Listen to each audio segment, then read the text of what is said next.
and we wouldn't have expected anything different. I mean, coming into this one, I don't know if our young guys realize, but our coaching staff and our older players certainly realize we're going to play a very, very unique team, a team that moves the ball extremely well, and just difficult to guard. I thought, for us, we got to do a much better job of being able to keep the ball out of the lane. Easier said than done, when you're playing against a team that, makes several passes per possession. You're talking about 11, 12, 13 passes before a guy drives the ball. But be that as it may, they could make 25 passes. We still have to do a better job of being able to keep the ball in front and lock in off the ball, and not get sucked in on penetration that happened a few times like it did in the second half. Offensively, I think we had what we statted as 13 maybe paint touches in the first half, and most of those 13 paint touches were probably in the first 8 or 9 minutes. And I think we hit a couple jump shots, and our guys started to feel like that's how we can, open up this thing. And I thought we would have learned the hard way against Ohio State. We just played around the perimeter. It doesn't give you much chance to draw fouls. You're relying simply on jump shots, and you don't get the defense out of position to offensive rebound. Now, in the second half, we had 25 paint touches. And as evidenced by the first, 3 or 4 minutes, Coach Davenport called a timeout. We were getting the ball in the lane. We were in the bonus a lot quicker. That's how we have to play. Now, it's a little bit different for us right now because we're playing with, without two of our, better players and our bigger guys, and guys that we would try to pound the ball into, at least with Malik and Steven. But be that as it may, it's a great test for our team. I thought we took a step forward from the game against the scrimmage against Ohio State. As I told our team, we need to. It's for real starting a week from tonight. Jordan seemed like he was limping a little bit at the very end there. Do you expect to have both him and Steven available for Miami? I do. Jordan cramped up. You're talking about, how many minutes did he end up playing? 38, which I don't want to play him 38 minutes, but we got a lot of inexperience on the floor, and don't want to be known as the coach that loses to Bellarmine at Louisville. Be tough really going into my Dunkin' Donuts. So, again, no disrespect. We knew it would be a hard game. I've lost to those guys before, so I didn't want that feeling. But, Jordan's just cramped up, and I'd expect that if you play that amount of minutes this early in the season. How's Steve? Is he okay? And just how critical is he going to be? No, he's critical. He's a big piece of our team. We all know that. He's fine. I shouldn't say fine, but he will be fine for the Miami game, which is why we took the precaution of sitting him this game. He got knocked in the thigh a couple times, once against Ohio State and then a second time in practice, and his thigh sort of swelled up a little bit. And Fred will do a great job, but I don't anticipate him being out when we start the season. That's the most important thing, not tonight. What do you think of Sam and I guess some of the other freshmen in general? Sam made some great plays for us. Came up with some key rebounds on both ends of the floor. 5 offensive. He made a nice curl cut in the lane. Thought he found his confidence a little bit. He was much better defensively in the second half than he was in the first. And as I said, he has a nose for the ball and seemed to come up with some key rebounds and chased a few down, and then played with the poise that I've come to expect just coaching him in the preseason. Chris, last week you said you could do pretty much anything with Dwayne and he would respond. You put him really at the 5 position tonight, and he comes up with a big game, and a lot of those rebounds were on the offensive end. Yeah, Dwayne had 5 offensive rebounds, and he's a warrior. He's a warrior. If I ask him to play the 5, if I ask him to play the 3, he's not going to bat an eye. I've said it a million times. He doesn't really, but he's got to get better. I think that I don't want to sell him off as this glue guy and, hey, you're doing the best you can. He's got to get better. He's got to help us on screening actions and be louder. He's got to be more vocal. He's got to guard the ball better. I think a couple of their 5 men went around him off the dribble, and we have to rely on Dwayne as one of our stalwarts on defense, not a guy that gets beat off the bounce.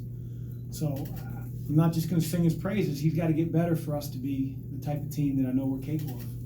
When did you know Steven wasn't going to play, and did that lead you to use some lineups tonight that you guys haven't used in practice? So whenever our last off day was, I can't even remember. It's our last off day? Sunday? Oh, yesterday was Sunday. What day is it? Tuesday. Tuesday. So we took Saturday off. Yeah, there we go. We practice Sunday, yes. Season starts, I'm in a cave, I don't look at calendars, it's just next practice. So we took Saturday off, and then, Fred had texted me that night, on Saturday night, and said, I'm gonna try to get Steven ready. I said, you know what? He's a warrior, he practices every day. And, the gold jersey that we wear, this will show you, how competitive Steve is. He was leading in practice stats, rebounds, blocks, points, charges taken, you name it. And probably would have won the gold jersey had he been able to practice on Sunday. And so I texted him and said, Steven, you're going to take tomorrow off, and then we'll reassess. I want to give you a couple days in a row. And he said, Coach, I'll do what you say, but I really wanted to win the gold jersey. And so Jordan ended up winning it. Steve sat out.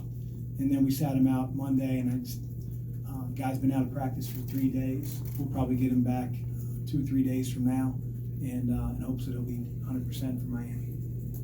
Coach, has Fresh Kimball come along the way you've liked him to so far? If so, or why not? I'm sorry, I didn't hear the beginning other than Fresh. Sorry, has Fresh Kimball come along the way you like him to so far? And if so, or if not, why? He's got to play better. I thought tonight he did some good things. He made that little pull up in the lane and found Dwayne.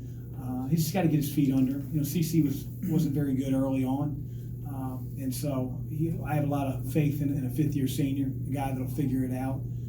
He can play both on and off the ball.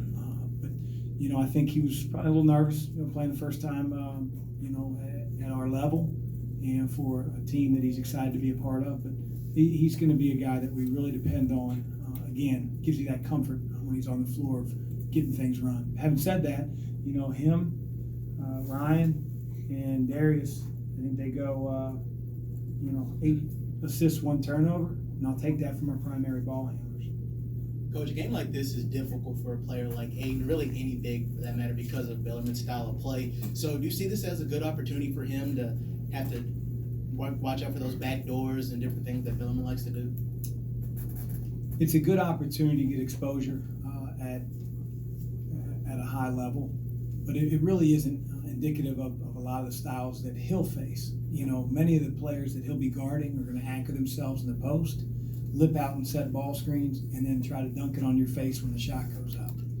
And in this game, he's guarding guys that are back cutting, that are curling. They're playing 90% of the possession on the perimeter, and that's just not what he's going to see a whole lot.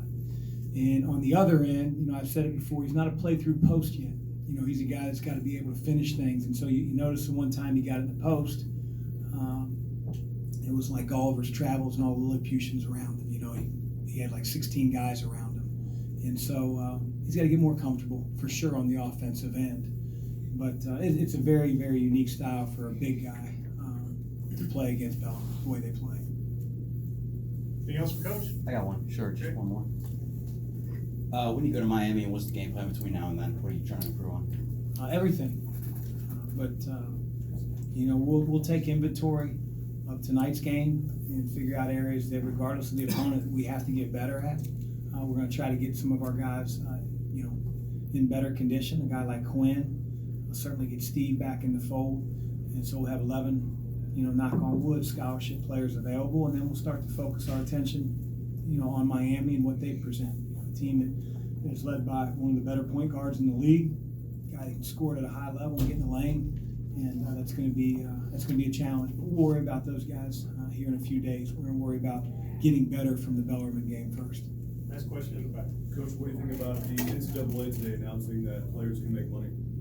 Well, I've said it before. I'm on record as a supporter.